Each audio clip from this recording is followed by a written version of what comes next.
हमारे जवान जो सरहद पे हमें सुरक्षा देने के लिए अपनी जान को दांव लगाते हैं, उनको मेरा सलूट और उनको मेरा सलाम। जय हिंद। आईपीएल अब थ्रिलर जोन में जाने वाला है। यहां पे ना कोई भी टीम गलती नहीं करना चाहेगी। गलती करी मतलब आप प्लेऑफ की रेस से बाहर। सारे नॉकआउट मुकाबले लगभग होने वाले। यहां पे पंजाब चाहेगी कि वो दिल्ली को हराए, दिल्ली को लगभग पार करे और खुद आगे बढ़ जाए। दिल्ली वही चाहेगी पंजाब को, जो लगातार जीत रही है, जीत का सिलसिला बरकरार है, उससे रोके और खुद आगे बढ़े प्लेऑफ की रेस में। वहीं पे आने वाले कितने कड़े मुकाबले हैं ना। मुंबई खेलेगी पंजाब से, वो भी एक नॉकआउट मुकाबला हो सकता है। फिर डीसीबी खेलेगी मुंबई से, वो भी एक नॉकआउट मुकाबला हो सकता है। तो बहुत सारे दाव पेच है आने वाले, जो कड़क मुकाबले देखने को मिलने वाले। धर्मशाला में यह मुकाबला क्या दाव पेच होंगे, बात करेंगे।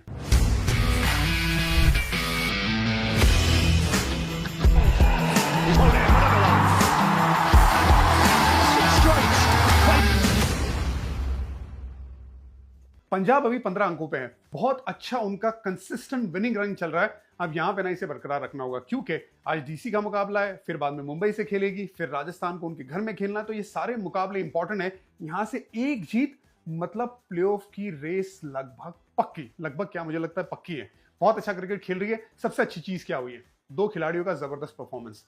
एक है श्रेयस अय्यर, दूसरे है प्रभसिमरन सिंह। प्रभसिमरन सिंह का जो सीजन रहा है ना, सबसे बेहतरीन उनके आईपीएल करियर का ये सीजन रहा है औसत के मामले में। क्योंकि इससे पहले औसत रहता है ना 26-30 के आसपास, यहाँ पे करियर औसत 40 का हो गया है। स्ट्राइक रेट भी 170 की हो गई है, 400 का आंकड़ा भी पार कर दिया है। अच्छी बात क्या है कि फास्ट बॉलर स्पिन को दोनों को बहुत अच्छा खेल रहे हैं और स्विच हिट का इस्तेमाल भी कर रहे हैं। और जब ऐसा होता है ना, तो स्पिनर का जो दांव चलता है उसको कई हद तक रोक पाते हैं। और इस बार तो पावर प्ले के बाद भी बल्लेबाजी कर रहे हैं, इसी वजह से वो हाई स्कोर नजर आ रहा है। आज चैलेंज अलग होगा, मिचेल स्टार्क का चैलेंज होगा। मुझे लगता है मिचेल स्टार्क के सामने ना अल्ट्रा अग्रेसिव होने की जरूरत नहीं है। वहां पे उनको संभाल लीजिए, क्योंकि वो एक ऐसा गेंदबाज है। धर्मशाला जो पहाड़ियों में जो पिच है ना, मूवमेंट प्राप्त कर सकते हैं। उनकी पेस से ना वो स्टंप को टारगेट कर सकते हैं। प्रभसिमरन सिंह को थोड़ा अक्रॉस जाते जरूर है, तो शुरू में ना बहुत उनके सामने अक्रॉस बैट बिल्कुल ना जाए। कोशिश करें सीधा खेलने की जितना हो सके, वरना वो बैट को और स्टंप को टारगेट कर सकते हैं। ये ध्यान रखना होगा, ये चैलेंज रहेगा। और अगर उस चैलेंज को पार कर लिया तो एक और चैलेंज है, कुलदीप यादव का चैलेंज। उसके सामने काउंटर करना ये जरूरी होगा, क्योंकि स्वीप है, रिवर्स स्वीप है, स्विच हिट का इस्तेमाल करते हैं। कुलदीप यादव को थोड़ा प्रेशर में डाल सकते हैं, लेकिन कुलदीप यादव ना वो स्टंप से गुगली लेके जा सकते हैं बाहर की तरफ, और फ्लिपर का इस्तेमाल कर सकते हैं। ये थोड़े जो उनके गेम प्लान होंगे दिल्ली के प्रभसिमरन सिंह के सामने, तो ध्यान रखना होगा। अब श्रेयस अय्यर की बात करते हैं। श्रेयस अय्यर की जो बल्लेबाजी हुई है उसमें बहुत सारे पॉजिटिव्स हैं। खैर ये लड़का ना 50 ओवर का जो वर्ल्ड कप था तब से लेके अभी तक अच्छा क्रिकेट खेल रहा है।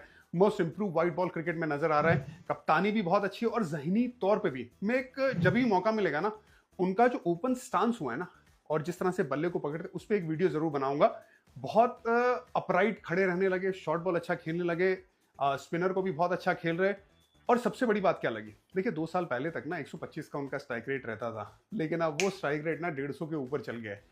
इसका मतलब ना गति भी पकड़ ली है और औसत भी बढ़ गया है। जनरली क्या होता है, स्ट्राइक रेट अगर ऊपर जाता है ना तो औसत नीचे आता है। हमने कई बड़े खिलाड़ियों के साथ ये देखा है, लेकिन श्रेयस अय्यर के साथ स्ट्राइक रेट भी बढ़ गया है, औसत भी बढ़ गया है। मतलब ओवरऑल एक क्रिकेट में जो इंप्रूवमेंट आप चाहते हैं वो श्रेयस अय्यर के साथ देखने को मिला है। पिछले मैच में क्या हुआ था, धर्मशाला में मैच था, बाउंसी पिच थी, सामने मयंक यादव थे, तेज गति की सामने टीम थी, खुद नंबर 3 लगातार आ रहे थे। लेकिन उनकी ये सोच थी कि जॉस इंग्लिश जो ऑस्ट्रेलियन खिलाड़ी हैं, वो शॉर्ट बॉल बहुत अच्छा खेलेंगे। इस वजह से उन्हें नंबर 3 भेजे। वो थोड़ा पीछे आए, तो टैक्टिकली भी ना बहुत अच्छा काम कर रहे। इस पे जरूर आप ये भी कह सकते हैं क्या श्रेयस अय्यर खुद नहीं खेल सकते थे? बिल्कुल खेल सकते थे। मेरा ये मानना है खुद को ही जाना चाहिए, लेकिन उनकी जो सोच थी वो काम कर गई। इंग्लिश आए, इंग्लिश ने अच्छी बल्लेबाजी करी, पुल शॉट पे पुल शॉट लगाए और लेंथ में सेटल होने नहीं दिया मयंक यादव को। तो ओवरऑल जिस तरह से टैक्टिकली टेक्निकली जो इंप्रूवमेंट दिखाया श्रेयस अय्यर ने, काबिल तारीफ। अर्शदीप सिंह जो दूसरा सबसे बड़ा पॉजिटिव, पिछले मैच में भी अगर आप देखेंगे, मैंने वीडियो में बात की थी उस मैच से पहले कि लखनऊ के सामने दोनों ही बल्लेबाज माकरम और मार्श को आउट कर सकते, बिल्कुल आउट किया दोनों को। लेफ्ट आर्म बहुत जबरदस्त गेंदबाज है। ये ऐसा गेंदबाज है ना जो पिच को लगभग दरकिनार करने की कोशिश करता है। एक तो लंबा है, रिस्क का अच्छा इस्तेमाल करता है, दोनों तरफ स्विंग करवाने की कोशिश करता है और कोशिश करता है कि अगर पिच से मदद ना मिले तो रास्ता कैसे ढूंढूं विकेट निकालने का, या फिर कुछ तो भी करने का जहां से बल्लेबाज को तकलीफ हो। अच्छा लगता है मुझे ये गेंदबाज, बड़े दिल वाला ये गेंदबाज है। पिछले मैच में भी जो 3 मेन बल्लेबाज हैं, माकरम, मार्श और पुरन, ये तीनों को आउट कर दिया। 63% तो रन इन्होंने ही बनाए लखनऊ के लिए। उन तीनों का आउट कर देना मतलब आपने लगभग मैच पे पकड़ बना ली। वो अर्शदीप की गेंदबाजी के जरिए हुआ है और ये लगातार काम कर रहा है। देखिए जो शुरुआत में ऐसा लग रहा था कि नई बॉल पे विकेट नहीं निकाल रहे, जैसे जैसे आईपीएल आगे बढ़ता गया, इन्होंने वो अपना कद नए बॉल से और बड़ा किया। इस वजह से गेम चलाना ना श्रेयस अय्यर को बहुत आसान हो गया है। और बीच बीच में ना ऐसा भी लगता है ना कि अगर स्विंग ज्यादा नहीं मिला तो यॉर्कर की तरफ भी जाता है।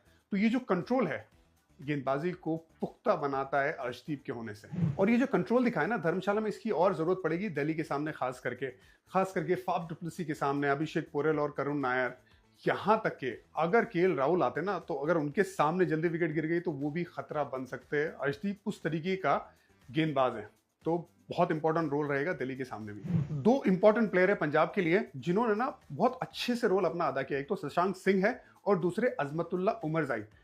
शशांक देखिए 200 के ऊपर चले गए, स्ट्राइक रेट भी उनका कमाल का है। यहां तक कि आपको याद होगा पहला जो मैच था जहां पे श्रेयस ये लगभग 100 के करीब खेलने वाले थे, लास्ट में इन्होंने 22 रन बना दिए थे, बड़े शॉट लगा रहे थे, आते बेबाक अंदाज में खेल रहे। रिटेन किया गया प्लेयर है, रिटेन किए गए प्लेयर पे ना थोड़ा प्रेशर रहता है परफॉर्म करने का, लेकिन इस पे वो नजर आया नहीं है। अच्छी बल्लेबाजी कर रहा है, अपना रोल बहुत बढ़िया तरीके से निभा रहा है। तो उनके अनकैप प्लेयर होने से ना और परफॉर्मेंस करने से बहुत बढ़िया गेम चला रहे ये पंजाब का पूरा खैमा। दूसरा अजमतुल्ला उमरजाई, अफगानिस्तान का ये ऑलराउंडर, उसके आने से क्या हुआ, एक तो मैक्सवेल से ज्यादा आपको आउटपुट दे रहे। पिछले मैच में हमने देखा था कि 2 बल्लेबाजों का आउट किया, ऋषभ पंत और डेविड मिलर। लगभग जब ऊपर रशीद ने काम कर दिया, फिर इन्होंने लगभग कमर को तोड़ दिया था लखनऊ की बैटिंग का, क्योंकि 2 इंपॉर्टेंट खिलाड़ी है, दोनों ही लेफ्ट हैंड बल्लेबाज हैं और साथ ही में धर्मशाला की जो पिच पे मूवमेंट देखने को मिलता है उसका पूरा इस्तेमाल कर रहे हैं। और इनके आने से एक चीज हुई है, 9 नंबर तक बैटिंग पंजाब की हो गई है। 9 नंबर तक अगर आपको पुख्ता बैटिंग मिल रही है, मार्को यानसन और अजमतुल्ला उमरजाई 8-9 नंबर, ये ठीक ठाक लंबी बैटिंग लाइनअप है। आपको बहुत ज्यादा टीमों में इतनी लंबी बैटिंग लाइनअप दिखेगी नहीं। तो एक और एडेड एडवांटेज हो गया है अजमतुल्ला के आने से पंजाब को। प्लेइंग 12 पे नजर डालते हैं, प्रियांश आर्या, प्रभ सिमरन सिंह, ये दोनों ही अनकैप बल्लेबाजों ने बहुत बढ़िया काम किया है। शुरू में मैंने बोला था कि दोनों पे बहुत निर्भर है कि पंजाब किस तरह से परफॉर्मेंस करती है सीजन, क्योंकि इनके पास एक्सपीरियंस बल्लेबाज है मिडिल ओवर्स में।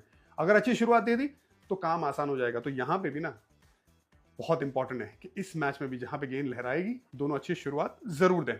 लेकिन ना मिचेल स्टार्क का एक चैलेंज रहेगा दोनों ही ओपनर के सामने, श्रेयस अय्यर और जॉस इंग्लिश, नंबर 3 और 4 नेहल वडेरा, वो भी रोल हो जाएगा ना, क्योंकि सामने दिल्ली के पास अगर देखेंगे अच्छे स्पिनर है, स्पेन को नेहल वडेरा बहुत अच्छा खेलते हैं, जबकि यहाँ पे गेंद ज्यादा ग्रिप होती नहीं है। Shashank Singh, Marco Jansen, Azmatullah Omarzai, Marcus Stoinis, ये आपके टोटल 9 हो गए। मार्कस स्टोइनिस तो खैर ऊपर आएंगे, युजवेंद्र चहल, अर्शदीप सिंह।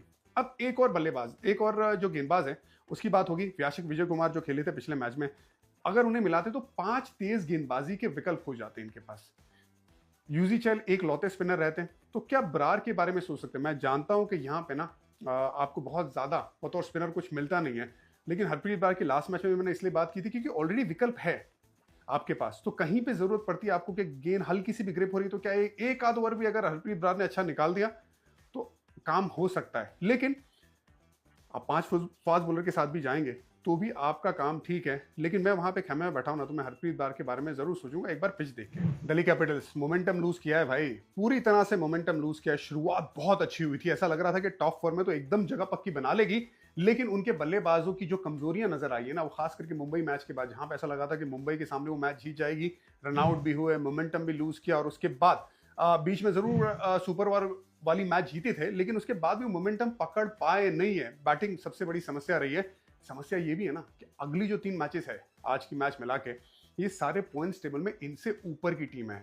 मतलब बहुत अच्छा क्रिकेट खेल रही है, उनके सामने खेलना है, धर्मशाला में अभी खेलना है, पंजाब के सामने, जीटी के सामने खेलना है, अपने घर में मुंबई के सामने खेलना है, उनके घर में, सारे कड़े मुकाबले। अब इसमें बैटिंग को सॉर्ट आउट करना पड़ेगा। और बैटिंग की बात करेंगे तो सबसे पहले जहन में क्या चल रहा होगा, पिछले मैच में आपने देखा होगा हैदराबाद के सामने अभिषेक पोरेल को नंबर 3 पे भेजा, वो तो ओपनर था ना भाई, ओपनिंग में आके लगातार बल्लेबाजी कर रहा है। आपने करुण नायर को भेज दिया, करुण नायर के पैर ही नहीं चले, वहां पे एकदम स्ट्रगल करते हुए नजर आए।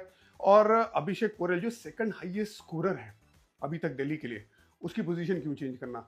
तो यहाँ पे ना दिल्ली का समझ में आ रहा है जो माइंडसेट है कि हम ऊपर से जो लगातार विकेट गंवा रहे हैं ना, इसी वजह से तो फ्रेजर मैकगर को बाहर बिठाया है। फाफ डुप्लेसी आए, फाफ डुप्लेसी का भी इतना कंसिस्टेंट परफॉर्मेंस देखने को मिला नहीं है।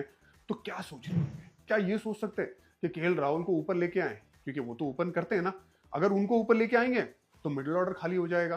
तो वो अभी नहीं करना चाहेंगे।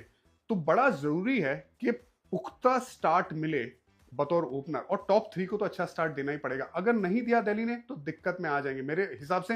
वो right hand left hand combination दोबारा लाना बड़ा जरूरी है दिल्ली के लिए। अभिषेक पोरेल को ऊपर लेके आइए, और अगर उन्होंने अच्छा स्टार्ट दे दिया, हालांकि वो लंबी पारी नहीं खेल रहे, लेकिन अगर कंसिस्टेंट अच्छा स्टार्ट दे रहे तो फिर उन्हें मत बदलिए। और केएल राहुल की बल्लेबाजी ना बहुत इंपॉर्टेंट होगी इस मुकाबले में। टेक्निकली बहुत पुख्ता है, फास्ट बॉलिंग बड़ा अच्छा खेलते हैं, हमने देखा है ओवरसीज में शतक लगाए हुए टेस्ट क्रिकेट में। तो इसका मतलब जो कंडीशन रहेगी धर्मशाला में, वहां पे कौन दिल्ली की जो बैटिंग लाइनअप है उसमें सबसे पुख्ता आपको नजर आता है, वो केएल राहुल। उनका बल्ला चला तो फिर दिल्ली दुरुस्त रहेगी, वरना तकलीफ में आएगी। अब यहाँ पे ना स्ट्राइक रेट की बात भी आती है। स्ट्राइक रेट उनका बहुत अच्छा है इस सीजन, और जिम्मेदारी लेके भी चल रहे हैं, लेकिन कई बार ना वो बहुत प्रेशर में खेलने की कोशिश करे, क्योंकि लगातार विकेट गिर जाती हैं। उससे बाहर निकलना पड़ेगा, जहनी तौर पे ना थोड़ा पुख्ता रहना पड़ेगा और गेम को चलाना पड़ेगा। केएल राहुल इस पिच पे, अगर मैं गारंटी देता हूं 15 ओवर खेल लेंगे, चाहे किसी भी स्ट्राइक रेट से और किसी भी सोच से, तो स्ट्राइक रेट ऊपर चला ही जाएगा, ये मानना, क्योंकि गेंद आती है बल्ले पे। ऐसी पिच पे ऐसा बल्लेबाज जो केएल राहुल है वो थ्राइव करना चाहिए, तो उन पे बहुत बड़ा दाम चलेगा। और दूसरा आशुतोष शर्मा ने पिछले मैच में भी ना, देखिए, एक तो प्लेइंग 11 में उनकी जगह नहीं थी, इंपैक्ट प्लेयर लेके आए थे, विकेट गिर गई थी, एक्स्ट्रा बॉलर खिलाना था दिल्ली को। अब वो आए, उन्होंने 40 रन की बहुत अच्छी पारी खेली, तभी तो वो स्कोर 130 के पार पहुंचा। एक दो इनिंग में बहुत अच्छा खेले, लखनऊ के सामने मैच जिताया था, यहाँ भी बहुत अच्छा खेले, फास्ट बॉलर को बहुत अच्छा खेलते। तो यहाँ पे भी जो पिच है ना, उनके सामने मैं उम्मीद करूंगा कि खास करके फास्ट बॉलर के सामने, क्योंकि पंजाब के पास ज्यादा फास्ट बॉलर ही है ना, एक ही स्पिनर के साथ खेल रहे चहल के सामने, तो ज्यादा फास्ट बॉलिंग आने वाली है, तो इनका रोल एक और बार बहुत बढ़ जाएगा। यहाँ तक कि मैं ये भी देखूंगा कि लैप और रिवर्स लैप उसका इस्तेमाल करते हुए आपको आशुतोष शर्मा नजर आएंगे। बॉलिंग की जो स्टिंग है दिल्ली की, वो कम हो रही है। अगर आप देखेंगे, मिचेल स्टार्क, विपराज निगम और कुलदीप यादव पहले हाफ में ना 25 विकेट तीनों ने मिलकर निकाल दी थी, इकोनॉमी भी जबरदस्त थी। वहां से अगर यहाँ पे लास्ट के 5 मैचेस पे अगर नजर डालेंगे तो ये तीनों ने मिलकर सिर्फ 9 विकेटें निकाली हैं, उसमें इकोनॉमी भी ऊपर गया। और खास करके कुलदीप यादव की इकोनॉमी लास्ट के 5 मैचेस में 7 के ऊपर है, और साथ ही में सिर्फ 2 विकेट मिली है। तो यहाँ पे उनको अपना कद बड़ा करना पड़ेगा। वो लोग क्या कर रहे हैं, कुलदीप यादव के सामने स्टेप आउट होके ज्यादा बाहर निकल के वो शॉट्स खेल रहे हैं, तो उसमें थोड़ा सा अवेयर रहना पड़ेगा कुलदीप यादव को। क्या गुगली का ज्यादा इस्तेमाल कर सकते हैं, क्या लाइन को वेरी कर सकते हैं, अगर आपको पता चल रहा है कि स्टेप आउट हो रहा है तो क्या बाहर गेंदबाजी और कर सकते हैं जब वो स्टेप आउट करे बल्लेबाज। इन सब चीजों का ध्यान रखना पड़ेगा, अगर नहीं रखेंगे तो दिक्कत में आ सकते हैं दिल्ली। लेकिन फिर भी मैं उम्मीद करता हूं कि अगर मिचेल स्टार्क ने अच्छा स्टार्ट कर दिया नई गेंद के साथ, तो फिर पंजाब की बाकी खिलाड़ियों को, इनमें क्षमता है, कुलदीप यादव, अक्षर पटेल, विपराज निगम, कि ये गेंदबाजी में पकड़ सकते हैं। इवन तो धर्मशाला में आपको बहुत ज्यादा ग्रिप नहीं मिलेगी। और दिल्ली क्या प्लेइंग 12 में एक और फास्ट बॉलर को डाल सकती है, उसके बारे में बात करता हूं। दिल्ली की प्लेइंग 12 पे नजर डालने से पहले बड़ा इंटरेस्टिंग है, पंजाब के पास ना 5 फास्ट बॉलिंग के विकल्प है, वहीं पे दिल्ली के पास ना प्लेइंग 12 में सिर्फ 3 फास्ट बॉलिंग के विकल्प है। अब एक ही स्पिनर है चहल जो पंजाब के लिए खेलता है, लेकिन 3 विकल्प आ जाते हैं स्पिनर के दिल्ली के पास। अब अक्षर पटेल एज एन ऑलराउंडर खेलते तो उनका खेलना बड़ा जरूरी है, कप्तान है। कुलदीप यादव मेन स्पिनर की तरह खेलते तो उनका खेलना भी बड़ा जरूरी है। अब बात आ जाती है विपराज निगम की, जिन्होंने अच्छा काम किया, लेकिन वो सिर्फ एज ए स्पिनर नहीं खेलते, वो स्पिनिंग ऑलराउंडर की तरह खेलते हैं, 8 नंबर पे बल्लेबाजी करते हैं। इनके बारे में आप सोच सकते हैं, क्या उनकी जगह पे अगर सब सिचुएशन बैटिंग में सही आ जाती है तो क्या एक फास्ट बॉलर उनकी जगह पे लेके आ सकते हैं, क्योंकि 3 ही फास्ट बॉलर धर्मशाला में, मुझे लगता है कि एक फास्ट बॉलर थोड़ा सा कम है। तो चलिए बात करते हैं, अभिषेक पोरेल को आप ओपन कराइए। ओपन कर रहे थे, right and left hand combination आप बना के रखिए, गेंद थोड़ी लहराएगी। फाफ डुप्लेसी उसके साथ, करुण नायर को नंबर 3 पे लेके आइए। करुण नायर का बल्ला एकदम ठंडा हो गया है, वो एक इनिंग आई है, उसके बाद कोई इनिंग आई नहीं है। थोड़ा सा टाइम दीजिए, अपना रोल ऐसा अदा करिए कि आपको लंबी पारी खेलनी है। और मुझे लगता है कि इस पिच पे उनको बैटिंग एंजॉय करना चाहिए, क्योंकि टाइमिंग वाला खिलाड़ी और पेस है इस पिच पे, तो कॉम्बिनेशन बड़ा सही होगा। केएल राहुल बहुत इंपॉर्टेंट खिलाड़ी है इस टीम के लिए, कम से कम 10 से 15 ओवर खेलना इनके लिए बड़ा जरूरी है। फिर अक्षर पटेल, ट्रिस्टन स्टब्स और आशुतोष शर्मा, ये आपके साथ हो गए। अगर बल्लेबाजी चल जाती है तो फिर आप विपराज निगम जो नंबर 8 पे आते हैं, आप उनकी जगह पे एक फास्ट बॉलर ले लीजिए, और मिचेल स्टार्क, कुलदीप यादव, दुष्मंता चमीरा और टी नटराजन पिछले मैच में खेले, लेकिन उनकी गेंदबाजी नहीं आई, बारिश हो गई। मुकेश कुमार को लेके आ सकते हैं। मुकेश कुमार एक ऐसा गेंदबाज है ना जो सीम हिट करता है, तो इन पिचेस पे जो पहाड़ों में है वो काम आ सकती है दिल्ली के लिए। तो मेरा ये मानना है 3 स्पिनर शायद बहुत ज्यादा है उस पिच पे। आपको क्या लगता है? मिचेल स्टार्क बनाम प्रभसिमरन सिंह और प्रियांश आर्या, मिचेल स्टार्क के सामने प्रभसिमरन सिंह को आड़े बैट से शुरू में नहीं खेलना, ये बड़ा जरूरी होगा। अगर वैसा किया तो एलबीडब्ल्यू बोल्ड कर सकते हैं मिचेल स्टार्क। वहीं पे प्रियांश आर्या को ना जो बल्ले का जो फेस है उस पर ज्यादातर सीधा रहे, ये बड़ा जरूरी, नहीं तो भारी किनारा लग सकता है मिचेल स्टार्क के सामने। उसके बाद अर्शदीप सिंह बनाम फाफ डु प्लेसिस आउट किया है, खामोश रखा है और तकलीफ दे सकते हैं। अभिषेक पुरेल को भी ना इन स्विंग डाल सकते हैं, तो ये एक जबरदस्त मैचअप होगा। दूसरा, जैसे ही मौका मिले, पावर प्ले में ज्यादा गेंदबाजी करते नहीं है चहल, 2 बार आउट किया है फाफ डु प्लेसिस को, क्या पावर प्ले में 1 ओवर देखने को मिल सकती है चहल की? क्या इतना बड़ा रेस्ट श्रेयस अय्यर ले सकते हैं? ये जरूर देखना होगा। अगर जॉस इंग्लिश को वापस ऊपर भेजा जाता है ना, तो अक्षर पटेल को रेडी रहना चाहिए। अक्षर पटेल ने 2 बार आउट किया है और स्ट्राइक रेट 100 का भी नहीं है जॉस इंग्लिश का अक्षर पटेल के सामने, तो उनको आउट कर सकते हैं। और साथ ही में प्रभसिमरन सिंह के सामने भी ये मैचअप रहेगा अक्षर पटेल का बहुत बढ़िया, क्योंकि थोड़ी तेज गति से बॉल डालते हैं, ज्यादा आड़े टेढ़े शॉट मारने का मौका नहीं देते, तो वो मैचअप भी बहुत बढ़िया रहेगा। सिर्फ अक्षर पटेल को ये ध्यान रखना होगा कि अगर वो प्रियांश आर्या के सामने गेंदबाजी करते हैं तो क्या स्लाइडर का ज्यादा इस्तेमाल कर सकते हैं। श्रेयस अय्यर क्या नंबर 3 पे आते हैं, नंबर 4 पे, चाहे कोई भी नंबर पे आए, क्या मिचेल स्टार्क की 1 ओवर अक्षर पटेल रख सकते हैं श्रेयस अय्यर के सामने? 1 बार आउट किया है, स्ट्राइक रेट थोड़ा कमजोर है मिचेल स्टार्क के सामने श्रेयस अय्यर का, और अंदर वाली गेंद से भी ज्यादा वो जो गेंद बाहर जाती है ना, क्योंकि उनका ज्यादा ओपन स्टांड हो गया है अभी श्रेयस अय्यर का, तो मिचेल स्टार्क क्या वो गेंद निकाल सकते हैं और तकलीफ में डाल सकते हैं श्रेयस अय्यर को। बहुत सारे और भी मैचअप्स है, लेकिन शुरुआत बड़ी जरूरी है। आप बहुत ज्यादा हार्ड नहीं जा सकते इस पिच पे। जो भी टीम पावर प्ले में गुच्छे में विकेट नहीं गवाएगी, वो टीम मुझे लगता है कि इस गेम में पकड़ बना सकती है। गेंद लहराती है, स्विंग करती है, और चाहे 200 का पार भी टारगेट मिले ना आपको, तो भी आप अगर नॉर्मल शुरुआत करेंगे, पावर प्ले में विकेट नहीं गवाएंगे, तो फिर आप ये मैच में ना बाद में 10 रन पर ओवर भी कर सकते हैं लास्ट की 5 ओवर में। तो दोनों टीमों के लिए यही सलाह, क्योंकि मैं पंजाब से भी खेला हूं, दिल्ली से भी खेला हूं, मैं चाहता हूं दोनों टीम अच्छी करे। पंजाब को मैं हमेशा ज्यादा सपोर्ट करता हूं, लेकिन सब निर्भर रहेगा कि पावर प्ले में कौन अच्छी बैटिंग करता है।